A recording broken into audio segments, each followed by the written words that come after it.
Бишкектеги Борбор Азиядагы Америка университетинин инновациялык колледжинин студенттери атайын Франциядан чакырылган лектор Бернар Шаванс менен жолугушуу өткөрүштү.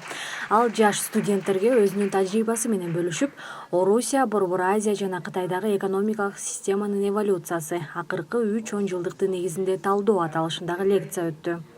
So this lecture was about the evolution of Central Asian. Бүгүнкү лекция Борбор Азиядагы өлкөлөрдүн акыркы 30 жыл аралыгындагы эволюциясына арналган. Жарандык кризис жана Советтер Союзунун таркашы менен болжолдоп алганда 10 жылга созулган баштапкы кыйын абалдан кийин аталган өлкөлөрдө маанилүү экономикалык калыпка келүү жүргөн. Бул нерсеге алардын кээ бирлери коңшу өлкөлөргө жана дүйнөгө экспорттогон нефть, газ жана минералдардын эл аралык бааларынын эволюциясы абдан таасирин тийгизген. Russia, China. Бернар Шаванс экономика илиминин доктору жана Париж 7 Дени Дидро университетинин профессору болуп саналат. Аталган окуу жайда ал 1971 жылдан тарта 2013 жылга чейин эмгектенген.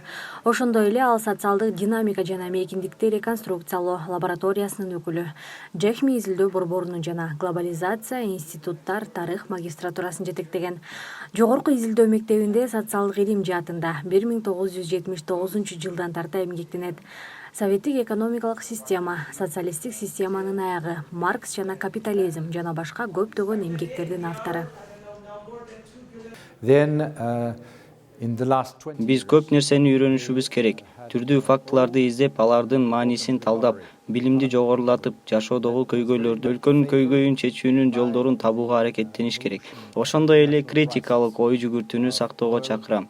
Түрдүү ыкмалардын ортосунда дайыма баланс болушу керек. Өзүңүзгө ишенип турган убакта дагы суроо берүүдөн уялбаңыз.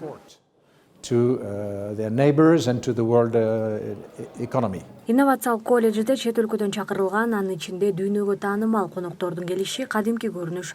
Айтсак, алар күн сайын түрдүү теманын алкагында жаңы маалыматтарды алып, атайын лекторлор менен жолугушат. Мындай жолугушуулар аларга чоң мотивация берерин студенттер белгилеп өтүштү.